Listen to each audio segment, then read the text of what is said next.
Welcome, everyone. Today, we're going to look back at one of the most unbelievable and controversial laws in recent American history, the New York single-child mandate. And look, we're not talking about this as some kind of what-if scenario. For the millions of people whose lives were turned upside down, this was a very real and very painful chapter of our recent past. Let's dive into how it all happened. So the big question is, how did an idea this radical ever get passed in the first place? I mean, really, how? To get a handle on the fallout, we have to go right back to the moment this thing was actually signed into law.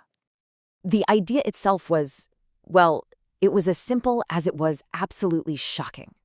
For the first time in modern U.S. history, a state government was going to legally tell you how many children you were allowed to have.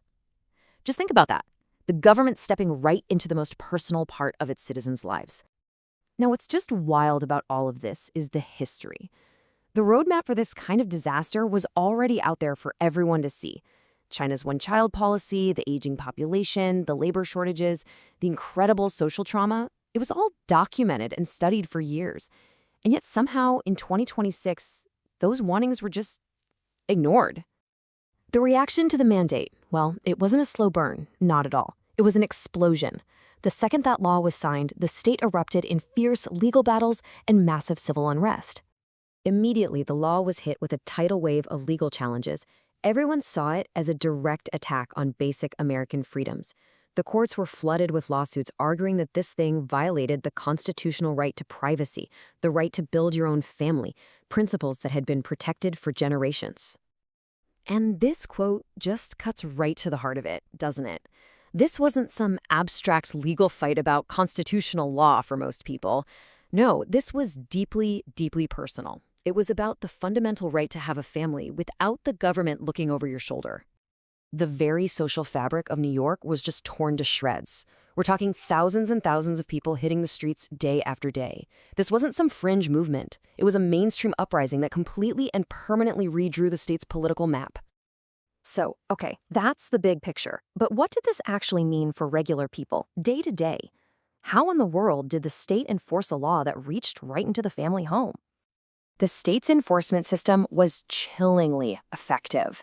It all started with birth registrations, but it quickly pulled the entire healthcare system into its net, creating an absolute ethical nightmare for doctors. And if you defied the law, the consequences were huge financial penalties, what everybody started calling punishment taxes. And this system basically created a two-tiered society of children. A kid's legal status, decided right at birth, would determine their entire future. These so-called ghost children were born into a life in the shadows, locked out from the basic services and rights that every citizen should have. You see, the damage went so much deeper than just legal status. It was like a poison that seeped into the well of social trust. It created this culture of fear and anxiety, where you started to become suspicious of your neighbors, and the government felt less like a protector and more like a threat. After those initial social shockwaves, a different kind of crisis began to unfold, almost in slow motion, over the next decade.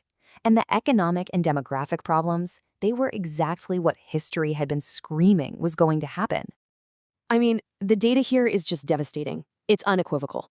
As that single-child generation got older, the state's workforce just started to shrink dramatically. It's simple math, really. You can't sustain an economy when you literally legislate the next generation of workers and taxpayers out of existence. And that workforce crisis, it created a domino effect.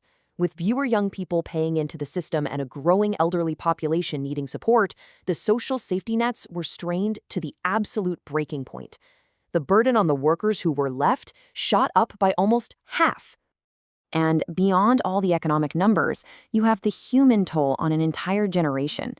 These were kids who grew up carrying the unique psychological weight of all their parents' hopes and dreams on their shoulders, often without the critical social support that siblings provide. So after years of this social decay and economic damage, the mandate was, of course, eventually repealed. But you can't just flip a switch and undo that kind of damage. Getting rid of the policy couldn't erase the deep, lasting scars it left on society.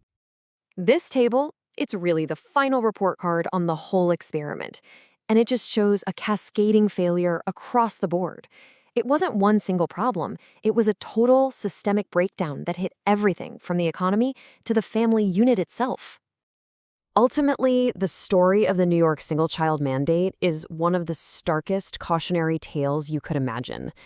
It's just a painful, crystal clear reminder of how a policy, no matter how it starts, can unravel the very fabric of society when it crosses a line into fundamental human freedom.